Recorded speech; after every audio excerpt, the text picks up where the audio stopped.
एक समय की बात है। एक छोटे से गांव में एक मजदूर रहता था। वह रोज मिट्टी खोद कर निकालता और उसे अपने गधे पर लाद करके बेच देता था। एक बार जब वह मजदूर मिट्टी खोद रहा था तो मिट्टी खोदते खोदते उसे उसी मिट्टी में एक कीमती हीरा मिल गया।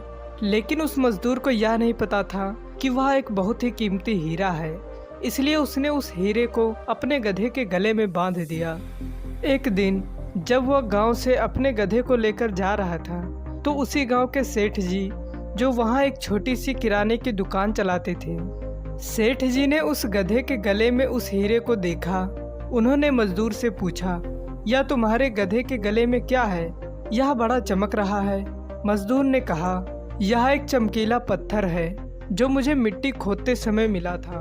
अब सेठ जी को वह चमकीला पत्थर पसंद आ गया और उन्होंने उस मजदूर से उस चमकीले पत्थर को 50 रुपए में खरीद लिया और उसे अपनी दुकान के तराजू पर सजा दिया। अब जो भी सेठ जी की दुकान पर आता वह उस चमकीले पत्थर को देखकर उसकी बहुत तारीफ करता। एक बार एक जौहरी सेठ जी की दुकान पर आया। जब उसने उस कीमती हीरे को सेठ जी के तराजू पर लटका हुआ देखा तो वह जौहरी समझ गया कि यह एक कीमती हीरा है। उसने सेठ जी से पूछा, यह क्या है और इसे आपने तराजू पर क्यों लटकाया हुआ है?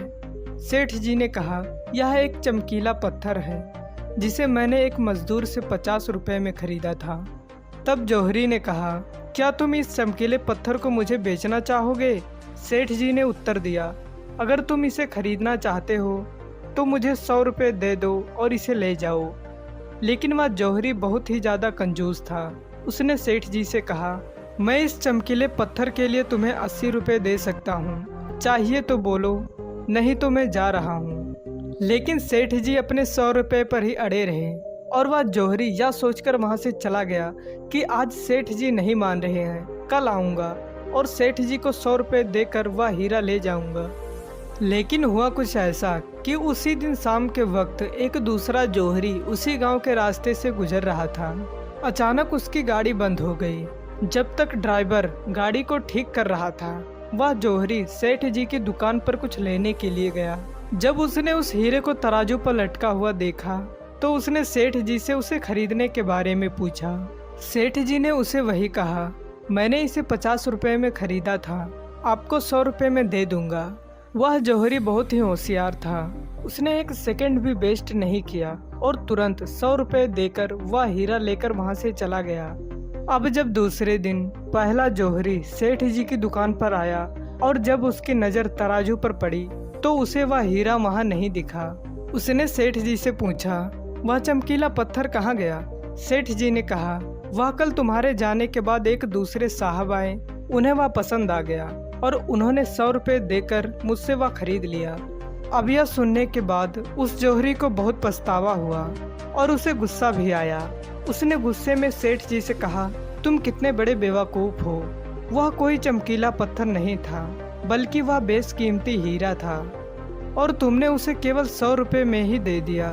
अब यह सुनने के बाद सेठ जी ने उस जौहरी से कहा, साहब ऐसा है कि मुझे तो पता नहीं था कि वह बेशकीमती हीरा है और आपको यह पता होने के बावजूद भी आप कल मुझसे 20 रुपये के लिए झगड़ रहे थे, तो मुझसे बड़े बेवकूफ़ तो आप हैं, क्योंकि आपको पता होने के बाद भी आपने 20 रुपये के लिए एक कीमती हीरा खो दिया।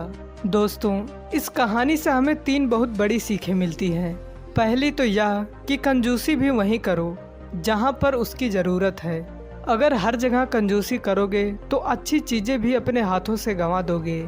और दूसरी सीख इस कहानी से हमें यह मिलती है कि हाथ में आया हुआ मौका यानी अपॉर्चुनिटी हमें कभी भी गंवानी नहीं चाहिए। अक्सर हम खुद को बहुत ब्रिलियंट समझकर कई सारे मौके गंवा देते हैं। और तीसरी सीख हमें इस कहानी से यह मिलती है कि कभी भी काम को कल पर मत टालो। एक बहुत पुरानी कहावत है, कल करे सो आज कर और आज करे सो अब। दोस्तों, सही समय कभी नहीं आता, अभी जो है वही सही समय है।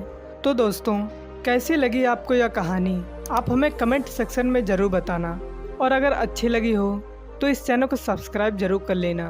तो चलिए मिलते हैं ऐसी ही कोई नई कहानी में। तब तक के लिए अपना ख्याल रखें। धन्यवाद और नमो बुद्धाय।